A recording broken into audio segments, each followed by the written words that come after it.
Hey everybody, it's Deanna with toolsofenergyprotection.com, your energy shift advisor and Akashic Records expert. So welcome back. We lost the transmission here on Facebook and my beautiful Instagram people that get to watch behind the scenes. So if you ever wonder what happens when the lights go out, then go over to Instagram. You can find me just simply by entering my name and it'll pop up on Instagram if you need the correct spelling.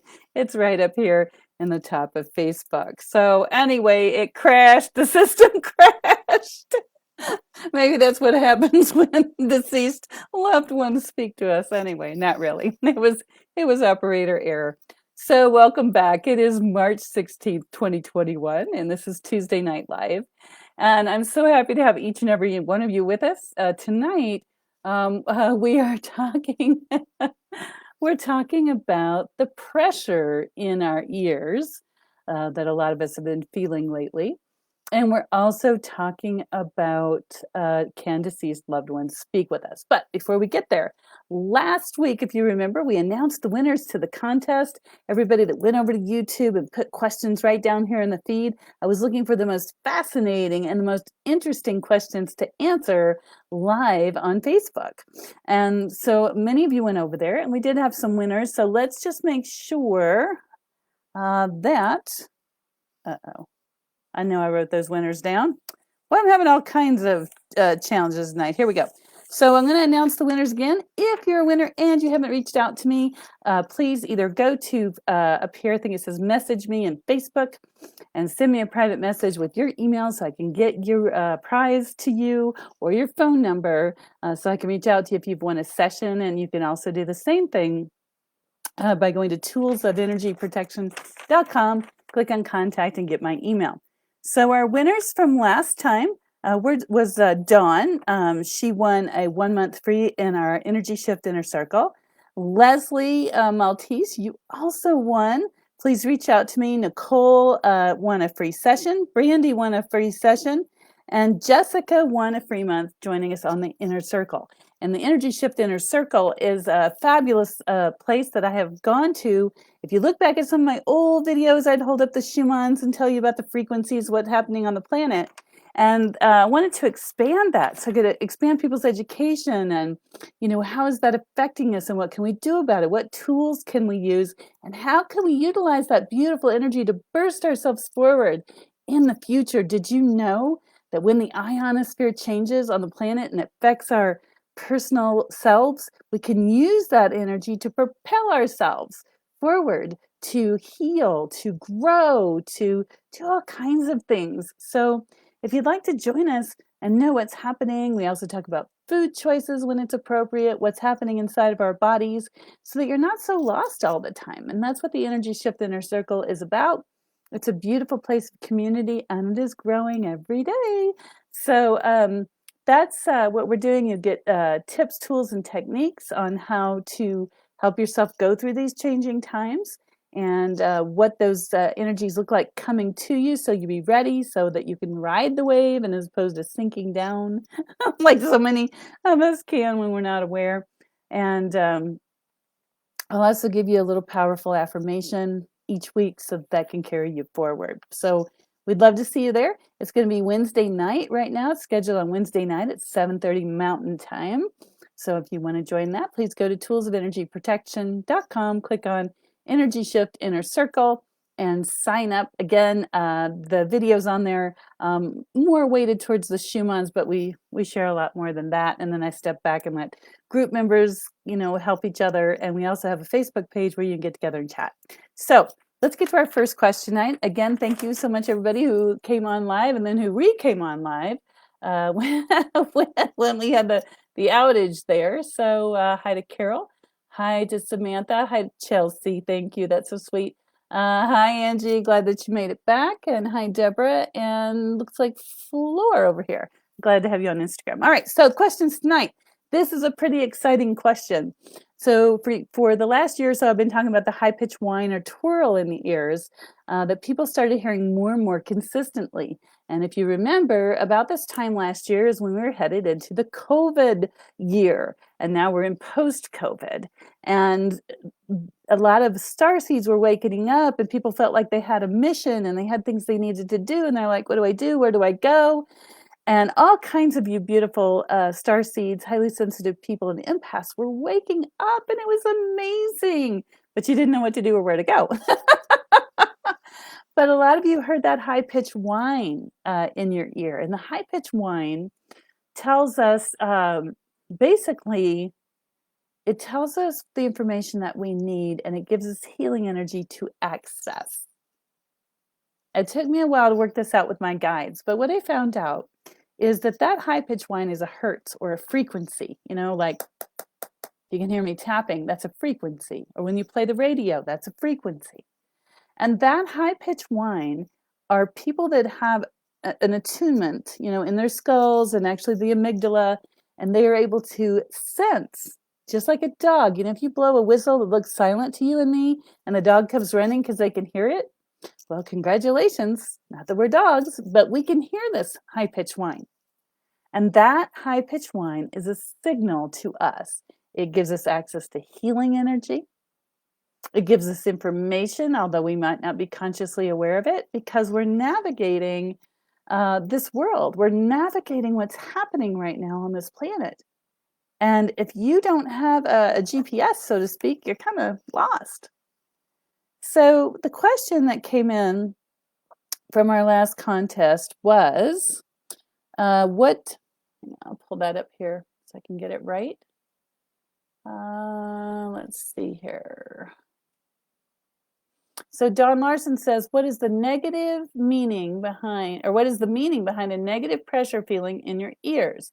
I also get the high-pitched whine, but I'm getting a negative pressure feeling a lot lately. Thank you again, Don, for submitting that. So what's the difference? So what I'm understanding is that the difference is that when you hear that high-pitched whine, again, it's more of a frequency. It's like the dog blow the whistle and the dog comes, it's very silent. And the pressure is actually from the ionosphere. Okay, so again, the pressure is from the ionosphere. And the ionosphere is it's electromagnetic energy. That's what it is. And in the Schumann's, we looked at the charts, and the pressures would go higher and lower, and people would feel it in their emotions and their bodies. And so now what's happening is that those that are spiritually sensitive and gifted are starting to feel that pressure. And it is more of the ionosphere. It's a little bit less of the high-pitched whine, which is more of a message. And so when you begin to feel that pressure, it tells you that things are changing. Kind of like the person who has an old knee that every time it's going to rain, their knee hurts. It's like that. So it's not anything bad or wrong. And of course, in wisdom, if your ears are really hurting and the pressure's there, go get them checked out. Who knows, maybe you got earwax stuck in there or something wrong with your sinuses. But if not, if everything's in all clear, it's just helping you to know that things are about to change. So if you really want to look at that, journal, just write it in a diary, or if you have a cell phone, put it in there in your notes. My ears felt off today at 12:25, and then see what happens on the world scene, or see what happens in your neighborhood. Like I live in Colorado, and in case you haven't heard, we had the 4th largest snowstorm, which started Saturday, and my house, we got roughly about 2.5 feet. I don't know what the official is. But the snow drifts were horrible. I mean, they were awesome and amazing. The wind was blowing so hard that I had like drifts that were 3 feet. And it was also snowing in like little crystally, icy crystally things that would, hit and kind of hurt. Luckily, I was not outside during that time, but it was quite dramatic. Did my ears have that pressure on them before that? No. But the pressure is going to get your attention to help you pay attention to what's changing in the atmosphere of the planet itself. So I hope that helps. Keep a journal, see what happens, see how much time is between this and that, what kind of things are you being given a heads up about, because you can only learn if you pay attention. Okay. Are there any questions? Hi, Becky. Glad to have you aboard. Michelle, hello, darling. It's good to have you aboard too. Okay, and looks like I don't have any more comments over here. All right, so the next thing we're going to talk about is the other question that came up. The other thing that came up was Leslie said, am I crazy? I get thoughts in my head. My mom passed away, and I feel like I talk to her and get my answers in my head. I think it's her, but I feel crazy. Okay, super exciting subject. Leslie, thank you so much. Leslie, as far as I know, you're not crazy. If you need to get some sort of a certification, go to a medical doctor and have them examine you. But this is a really exciting subject and actually one of my favorites, because for those of you that have been with me for a while, you know that I used to be a part owner in a ghost hunting company. And we would go out and we would contact people that were deceased that either had crossed over to the other side, or most of the time they had hung out in 3D world and hadn't gone home yet, or crossed over, or gone to heaven, however you want to look at that. And we would make it so that those people that wanted to transition and didn't for whatever reason were able to cross over to the other side. Did that for about 4 years and didn't really think about it. But what it helped me do was to be able to intuit more what deceased loved ones were talking about or saying, or messages they had. And a big, hello and hugs and kisses to my ghost hunting partner, Sherry, because, there were times when we had to, really be sensitive to these people, because sometimes they were angry and that's why they didn't cross over. We found large communities of spirit beings that had gathered together that were angry or scared. And they were quite a force to be reckoned with. I almost passed out once. Sure, you will remember that one. But you can think you're nuts. You can think that you're crazy because you hear these voices. And the way that she describes it is she's hearing it inside of her head. So I'd like to make a distinction that we found when we were doing this work that may help you to know if, quote unquote, you're crazy. Okay. Again, if you think that you're having challenges, go get yourself checked out by a doctor. Okay. But what happens is that the world we live in is so amazing and beautiful. Yes, it can be scary, especially right now in the times we're living in. And there can be lots of fear, but it's a beautiful world that we live in. So if you agree with what I'm about to say, if I hit a good point, please put a thumbs up, please put a heart, please put a care, if you feel so moved to, put an angry face. But here's the deal. We live in a world that's comprised of energy. And Einstein talked about it. Time, space, duality theories, all that stuff. And energy is a mass, and it is a frequency. And there's something called Planck constant that goes in there, for those of you that are, so inclined to know that. And there's a momentum operator. And so what does that mean?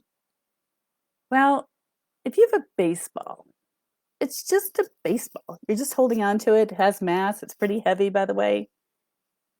But it's just hanging out. It's being its baseball style nature itself. But if you take that ball and you give it some momentum, based on the trajectory of how your hand lets go of it, and you can tell I'm not a professional ball player, so I don't know if you throw it like this or throw it like this. But what I do know is those ball players practice over and over and over again, because when they release the ball, the way that it rolls up or down on their fingers accordingly will create a trajectory. Okay, this is good, leading up to ghost stuff, so just hang on with me because you all asked. So, here is the person throwing the baseball. And here is where they desire the ball to go. So they give it some momentum, like a momentum operator, how much, that they put into it, their muscles and all that, and it will give it a speed to the trajectory. And once it reaches the trajectory, then it's either struck or not struck, but it has arrived at its destination. It becomes part of its own purpose. But the frequency between it sitting still and arriving was different because of the momentum operator, because of the speed. And just hang with me if you can't wrap your mind around this. It's a lot of physics that I'm attempting to put into a very quantum physics, something very small and tangible. So when that ball is going from one end to the other, it is going very fast. And if you were to stick your hand out, your bare hand out in front of it, or your face, it's going to cause a different reaction than if you allow the ball to continue to its destination. So when a person in a 3D body, this is the third dimension right here, flesh, it's a vibration, but it's very low vibration, okay? A lower vibration than your physical body is something like the concrete. That's why when you hit the concrete, it hurts because its mass is more dense than your body, okay? So when this physical body can no longer support life or a soul that animates it, hello, animation, I'm a soul, then the body, just becomes like a vessel and it just stops in its place. And then there's a chemical that is released inside your brain. I like to think of it like an octopus that inks, right? And when that chemical is released, it prepares the soul that's in the human body to leave and go to the spirit realm, which is more of a fourth, fifth, and sixth dimensional type frequency, usually fourth and fifth. So when the physical body can no longer support life, this particular ink, if you will, it's a chemical, releases in the brain. And the soul says, oh, it's time to come out.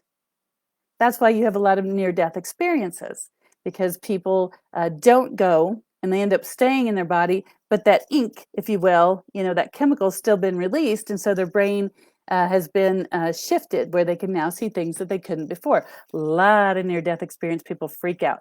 A lot of my clients will send them to me so I can help them to understand what they're seeing because they got opened like that. This is kind of jumping to another subject, but it's important. So for me, it took me years to develop being able to see, hear, feel, sense, and know deceased loved ones.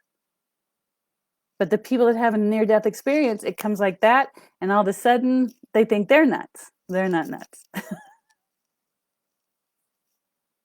Differently abled. So, when that all-important soul leaves the human body, sometimes there are reasons that it doesn't want to go, because that was my first question with my mentor, who now is no longer in body, Robert Detzler. Robert and I talked about it. I said, Robert, why do people hang out after they die? Once I'm gone, I'm going home. I want to hang out here, right? This place is full of pain, change, growth, not so pleasant people. So when my time comes, I'm ready. I'm going home. Don't bring me back. But in the meantime, when that soul comes up out of the human body, it has the opportunity to transition to a higher frequency. Okay? This is where point of view is so important, because it depends on if you're scientific, if you're spiritual, if you're in one of those two camps, you're going to see things differently. But I'm telling you, it is the exact same thing. just different viewpoints. Okay? Period. So, from a scientific point of view, your soul is at a higher frequency, a higher resonance, and it wants to go to the fourth or fifth dimension. The body's in the third dimension. So, that chemical is a release. It's like a cork coming out of a bottle saying, okay, you can go home now. You can go to the other dimension. And as that soul or that spirit begins to rise up out of the body, Robert and I talked about years ago that there were 10 main reasons why people don't go home. And here's just a few. So if you have a deceased loved one that you think is still hanging around, please listen, because if you think one of these things might be true, then you're like, okay, now I get it, right?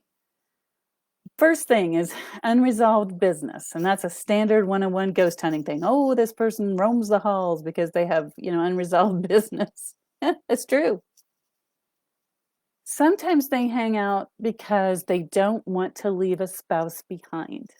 That is the one that I run into the most often, that causes the most frequent issues in my practice. Okay? So, you have a couple that's been married for 40, 50, 60 years, and one of them passes. That soul comes up out of the body for whatever reason. Who knows? Maybe it was an instant death. Maybe they had a heart attack in their sleep. Maybe they, died in a car accident. Or maybe they suffered for years from terminal cancer. But whatever, when that soul comes up out of that body and that body can't support life anymore, that soul can't come back.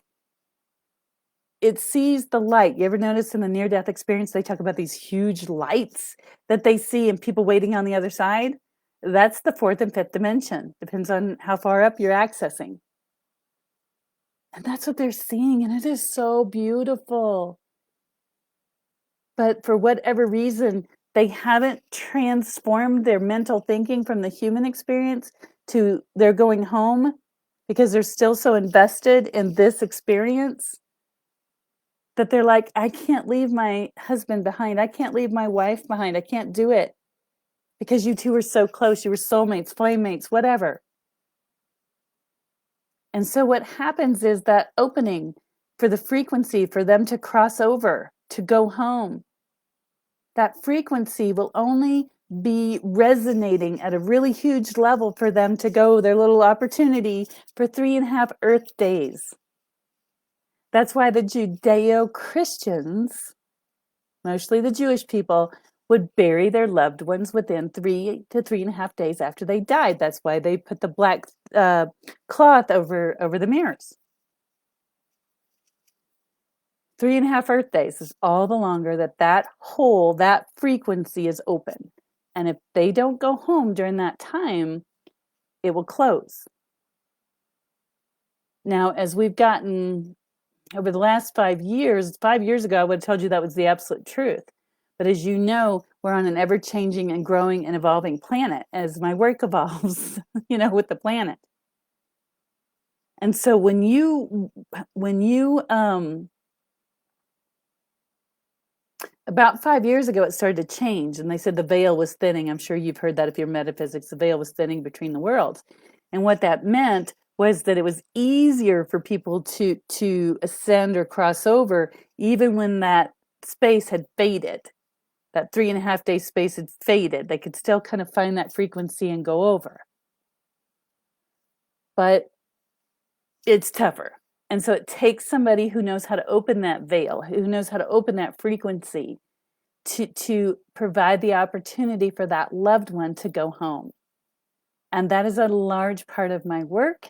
It is my pleasure. It is my joy. It is one of the happiest things I have ever discovered in my work, is how to open up that access to the portal to the other side so loved ones can go home. Because let me tell you, once they go home, they can come back. But before they go home, think about everything you can in your life right at this moment. What are the pains you've felt? What are you struggling with? Do you have depression, anxiety, a phobia, worryaholic, alcoholic, drugaholic, whatever it is, you struggle with something, some kind of a negative energy. But you also have joy and love and peace. Maybe you had grandkids or kids and you're like, woohoo! And your life is full of all those experiences. Now imagine taking all that emotion, all that energy emotion, and putting it in a small ball about this big. That's why when people take pictures, they see spheres, right? Little orbs, you know? You have to make sure it is actually a little orb. If you look at the orbs that are actually spirits, you can see triangles in the orbs. The rest of it's just dust particles. So I learned from Sherry. Thank you, Sherry, for teaching me that. But what I'm saying is that if you have a deceased loved one and they haven't crossed over or gone home, because once you do that, you get cleansed of all the negativity of this existence. So your soul goes back to a more perfect, loving light ball. Yes, you get to keep the wisdom of everything you learned. It's not, but it's like a car wash, you know, before they go through, they're dirty. You know, they have all kinds of things stuck to them, of things they experienced in this life. You go through the car wash, and if it does it perfectly, it's clean on the other side. All sparkly again. And that's what happens when you cross over. Go to the third, fourth dimension, or sorry, the fourth, fifth dimension. Go home. Transcend. And so for this beautiful woman that wrote in, I thank you, because I know your question was directly about your grandmother, but it opened up a whole dynamic that I think people need to hear about. And so when that soul crosses over, goes home, transcends the higher frequency, they're still invested in the human world, especially really right after passing. You know, the longer the time goes by, the less they will usually come back and visit. And what happens is, as long as they've crossed over and come back, their frequency is now higher. And so literally imagine that ball being right here. Oops, right here. That ball of energy. So it's coming from the fourth dimensional frequency, really, really high, you know, frequency, and it gets as low as it can. And then it sends a vibration to you to stimulate your being able to hear it inside your head. So that is the answer to that question. Just a moment. So, Leslie, your mom is speaking with you. She's just doing it in frequency. And if you will do this, put your fingers down here and go la la la la la la la. Unless you have some challenges down here, you're going to feel a vibration. That vibration creates a frequency. Okay? Same with the spirits. When they speak to you, they have to come down from that really high vibration down to a little bit lower vibration. And then they send energy to you. And because your thought waves and your brain waves already understand what she sounded like, what she feels like, her frequency and your soul connection to her, you're going to hear that more easily. So if that makes sense to any of you, can you give me some thumbs up and just let me know our hearts over here? And then I'm going to answer some questions, especially over here on Instagram. I see there's some already in the queue. So please just let me know that that is working for you. And I have way more than that to share. Okay, so the first question I see over here on Facebook, Michelle says, I have a question. I can feel my divine consort approaching. Is there anything coming through on this? Okay, Michelle, I told you I'm always learning in this business. So please private message me here on Facebook, because I don't understand what a divine consort is. Again, we were talking about two different ways of describing the same thing. So whatever you're describing, I may understand it in different wording. So just send me a message on that, and I'll private message you back the answer to that. But which helps me to remember that we were talking about explaining a spirit or a soul leaving the body. And from a scientific viewpoint, it's a different frequency, and that's why it crosses over to a higher vibration of the fourth frequency. And from a spiritual aspect, the soul that had animated the body, goes back to heaven, goes to the other side. So just make sure that we had both of those angles on there. All right, let's see. It's Deborah says, I hear voices too, like a radio, random voices. One says, I'm glad you're here, and songs in the morning, uplifting. Okay, good. Well, Deborah, I'm glad that you're hearing that. My guides, when I very first started traveling and doing fairs and events where I would sit with a new person every 20 minutes to hear about what was going on for them. My guides would sing songs in my head too. Actually, I'd hear the real, like when you remember music, I'd hear it in my head. And that helped me to relate to the person that was sitting in front of me. So depending on the song, I knew kind of what that person was doing. All right, let's go over here to Instagram. I see that I've got some questions over here. All right, Floor says, thank you for that advice. I hear ringing every day, but never really pay attention to it much.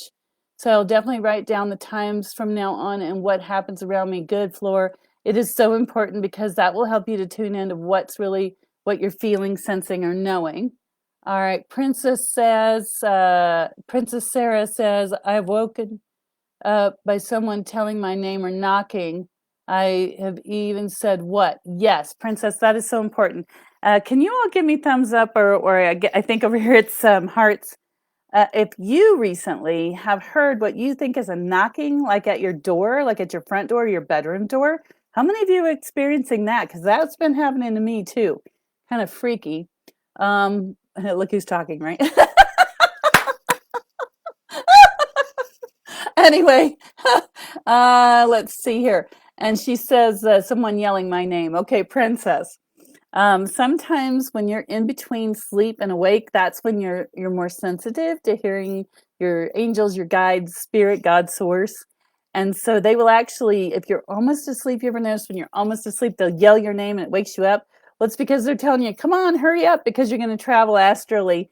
And so it usually happens after we're asleep.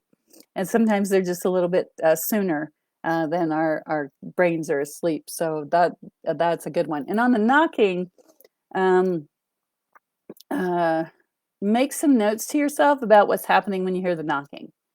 When I hear knocking, I've discovered that one of my beautiful students, and she knows who she is, if she is waking up in the middle of the night and feels spirits that are dark around her, she thinks about me, and I'll hear a knocking at my door, which, is not really the door of my house because I have gotten up and checked in the past till we figured that out. But I can contact her the next day and she'll say, yeah, I was, having some challenges. So it's usually, knocking, asking for help. Are there any messages from my spirit council? Floor says, okay, Floor, tonight we are not doing messages, but do stay tuned. I will do some of these Facebook and Instagram lives where I just answer questions about spirit guides, spirit councils, all that kind of thing. If you're needing an answer sooner, go to toolsofenergyprotection.com and click on sessions and pick out. I do have the angel readings available again. They're little half hours. So if you just want to do a half hour, go ahead and click on that and I'll see you soon. Otherwise, probably a couple weeks. I'm going to answer a few more questions over the next few weeks and then we'll get to answering notes. Thank you. Big hugs and kisses to my Instagram following. I love you. And it's so good to be back. All right, let's see what we've got over here. Let's see. Leah says, hi, lovely. I have a feeling I'm starting to connect to my spirit guides better. Yay! Can you confirm that I've heard them talking to me yet? Let's see here. And then she's talking about that she got a message from one of her relatives. Awesome. Okay, Leah, absolutely. You are correct. You know that you're starting to pick up on the way they talk to you more because you're more open to it and you're more focused on it. So it's like learning a new language, like learning French and going, oh, wow, I can understand actually what they're saying. So you're doing great. Stay on board with that. And I'll talk to you soon because we got some other stuff to do. Let's see here. Michelle said, I got it. It was her twin flame. All right. Angie says, what is the correlation with the inner child and the Akashic Records? Okay, Angie. Woo! Big old opening up for that question. Angie, let me make a note to myself here about getting into that on another night to talk about Akashic Records and how that does work with our inner child. So As many of you may or may not know, the Akashic Records was a name given by the Hindu Indians to the information that is stored on all of our different lifetimes. So what happens is that our divine self will break out and live several lifetimes, several different timelines, and gather information and learn and grow, and then it feeds it back to our divine self, or our all that is. So that's a pretty simple explanation of Akashic Records. So the records are kept so that our souls or our divine self can remember what it learned, what it did, all that kind of thing. Well, for every lifetime that you live in a humanoid, lifetime, you have a period between conception and about 7 years old where you develop very quickly. You absorb everything around you and store it in your neural net back here, so that when you're interacting with your 3D world, when you get older, you can go, oh, look, my parents, this is how they acted towards each other. So once I get married, pull those records forward. This is how I should act as a spouse. And that is the programming your inner child receives from the time it's conceived, because you start feeling energies and stuff, even if your soul's not attached yet, to the time you're about 7. And every lifetime has one, Angie. So the Akashic Records will exist for an inner child for every single life that has a humanoid type form. Super cool. But we could talk about that another time, because you can link your Akashic Records together and you can clear that energy. So if you're having a growth period in your life, like right now I'm learning about my programming from my childhood that isn't happy, causes me issues, and so I can go back and connect all the records of all the lifetimes where I had similar issues and clear all that energy out and let the wisdom remain, so that my soul can move forward easier. Thank you for your question, Angie. That was beautiful. All right. Carla says, should I continue with my energy work and crystals, or should I do something else after the baby? Oh, Carla. Oh, yes. Congratulations.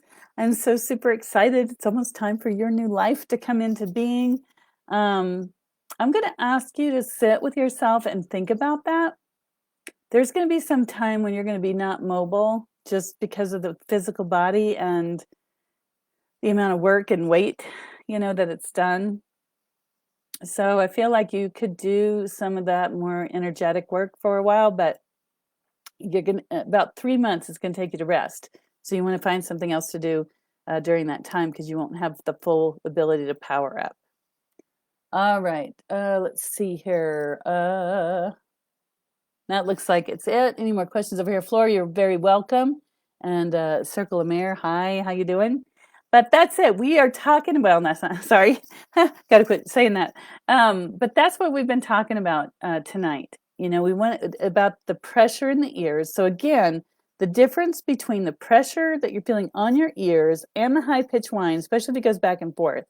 The high-pitched whine is more of a connection to a very high level of spiritual awareness. It is possible, as far as I know, for every human being to be connected into that level.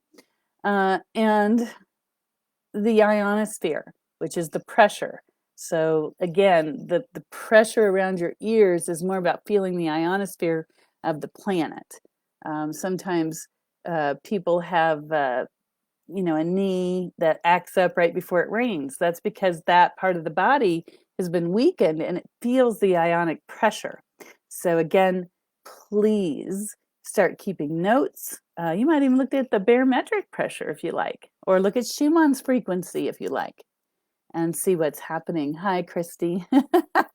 And then the high-pitched whine is more about connecting into energies that can help heal your body, and the pressure is more about a knowledge about what's happening to get you to take notice. So just be aware of that. Look at the world scene when you get that. Look at what's going on in your personal neighborhood, perhaps in your environment. I did talk to one of my clients today, and he said that a lot of the weather, because Colorado got this snowstorm, he's seeing tornadoes out there. So I guess it's spring. I don't know if it's officially spring or not.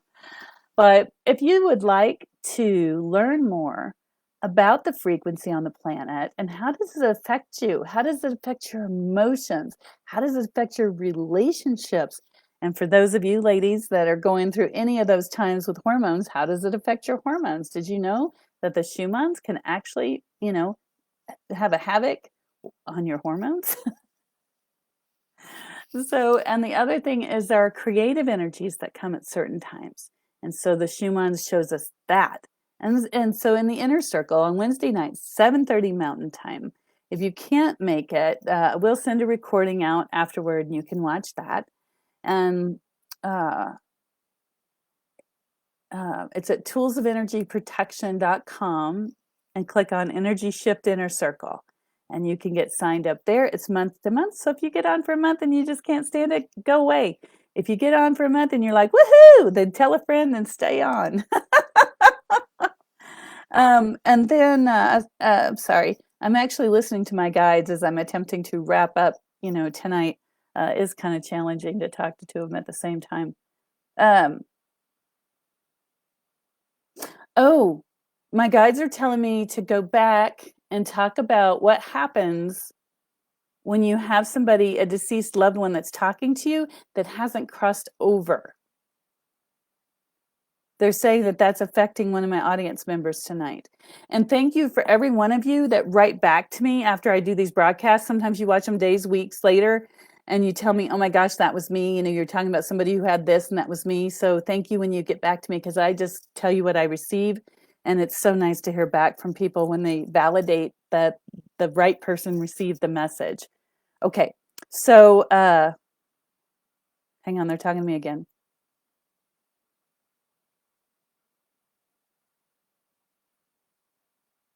Okay, so the gal that was asking if her mom is talking to her, we talked about how her mom had crossed over, and then when they come back, they transition back in, that's a higher vibration. So if your deceased loved one has indeed gone home, crossed over to the fourth dimension, and desires to come back and talk to you, they're going to lower their vibration into the third dimension, and they're going to send energy waves, and so you will hear them in your head. That is normal. And they're giving you information that's always good and positive and loving. If you're, experiencing voices and you're hearing voices and they're giving you lots of negative messages, you got a different issue. So either get with your healthcare provider or reach out to me, because we'll find out who's talking to you. Okay. But here's the deal. So we talked about one of the reasons why people don't cross over, and that's because they have unfinished business, which is stereotypical ghost hunting kind of thing. And if you don't cross over, if you don't go home, if you don't transcend through that light and the light fades or it shuts, then your ball of energy that's experienced everything you did in the flesh, every single thing, is in that ball of energy and it's floating around. And you do have some ability to move it, some consciousness. And so if you're experiencing a lot of sorrow when somebody has died, yes, there's grieving. Yes, there's a natural human process. And there are so many lovely grief counselors out there to help you. If you've lost a deceased loved one and you're not working through it, please reach out to one, because there are steps of grief that are quite normal. But I'm talking about a little bit more. So I'm going to tell you about one of the clients I had years ago. So maybe you could relate to this. She came in, talked to me. We talked to her deceased mother. And her mom, who was deceased, was telling me that her daughter was having a lot of issues, and that's why she chose not to go home. Not the daughter that came to see me, but one that wasn't with me. And the one that wasn't there at that session is a non-believer. She's very scientific. She thought I was full of hooey. However, the gal that wasn't there was having a lot of anxiety from her mother passing. She had gone from being a very active person at work, very dynamic in a leadership position, making lots of money, to within a week after her mom died, her work was suffering. She couldn't focus at work anymore. She couldn't get her brain, going, which again, there is some of that grief counseling stuff that does happen to the human mind. But it got so bad that within 2 weeks of her mom's passing, she was on depression medication and she was at home and she could hardly move. That's not good. That's a little bit more to me than what's natural for the human mind. So I asked the client that came to see me to go get her sister and bring her to me so that we could, have her help release the mom and send the mom home. And she did. I was really very pleasantly surprised that the non-believer came because she was so depressed. But one of the reasons was that her mom and her energy field, her light ball, her soul that hadn't crossed over, was hanging inside of the energy field of the person that was living. So you have an energy field that's about this big. And if somebody's in there that hasn't crossed over, that has negative energy and positive energy, and somebody you were connected to, now your energy field is absorbing all of that. It's a lot. And so not only are you processing your own grief, but you're picking up of the energy of the person that's in your field as well and processing their grief. And so the long and the short of it was, we opened that portal to the other side. Her mom talked to me. I talked to the daughter, brought forward her concerns. And then we opened up that energy field to the other side. We shifted the frequency. We opened the portal, however you want to say it. And her mom went home. And we closed the door. And my client, my new client, non-believer, felt better. So it was therapeutic. She cried a lot. I gave her my card. I said, please let me know you're doing okay. So the joy was, she called me within 2 weeks with her doctor's help. She was off the meds. No more depression, returned to her job, was able to focus on her work and proceed with what's called normal grieving. So that's how that works. And the guides were adamant that I tell you that. So hopefully that means something to one of you here in the audience or perhaps another loved one. And if that's happened to you and you want to know if your loved one has crossed over or not, you can reach out to me and we can help them out. Okay? And possibly you too. Anyway, I'm going to look and see if there's any more questions. And if not, then we'll wrap it up. Melina says, I don't feel like I have grieved for my mom like I should have. All right, Melina, I'm going to invite you to reach out to me at toolsofenergyprotection.com. Click on sessions. Pick yourself out a time. Let's talk about it. Okay, there may be some other things that are there that you could get some help with. And today is March 16th, 2021 on Tuesday. Tomorrow night, we have the Energy Shift Inner Circle. If you'd like to join us, just please go ahead and sign up on toolsofenergyprotection.com, Energy Shift Inner Circle, and join. It's a month-to-month program where you will receive tools and tips on energy shifts, what's happening. You will receive guidance and coaching and community because a couple times we had people just be there and love all over each other, to help them out, to not feel so nuts and all that kind of stuff. And I will give out tools and tell you different things you can use to help your physical body, your mental, emotional body as well. So I hope you'll join us there. And Thursday, I'll be in Denver at For Heaven's Sakes Books. If you'd like to come out and see me in person, 303-964-9339 or For Heaven's Sakes Books Denver in your search engine. And you can actually go on there now and register. They have it open where you can go online 24/7 and register for an appointment with me on Thursday. So that's wonderful news. We've got that automated. And other than that, I don't see any questions in the feed. And I'm so super happy that each and every one of you joined me tonight. Big hugs, love, and kisses. If you enjoyed this video, if you know somebody who is struggling with any of these subjects that we covered, please share this video. Please share it with a friend and tell them, hey, you know, here's some information that could help you. And also, oops, let's see here. Oh, one person says, where do we send the session tomorrow if you can't make it? So I'm doing the energy shift inner circle. So Leah, I believe, is asking. And so what happens, so Leah, is we do the energy shift inner circle on a platform like this called Zoom. And then I save the recording and then I post it within the Zoom platform, and I will send you the link and a password so you can go back and review it. And I leave them up for about 30 days. So I hope that answered your question. Anyway, again, I thank each and every one of you for coming, and please send your questions. You can put them down here in the Facebook feed. If you have additional questions, again, I will come back and do a night where we just talk to guides or angels or spirits. And I'm asking you to please send me those questions. Keep them coming, because there's so many questions about Akashic Records and your health and DNA and star seeds and empaths and highly sensitive people and narcissism. So just keep those questions coming. If you're on YouTube and you want to put them down in the comments, that's great. And I will see you next time. Big hugs and kisses. Love you all. Good night.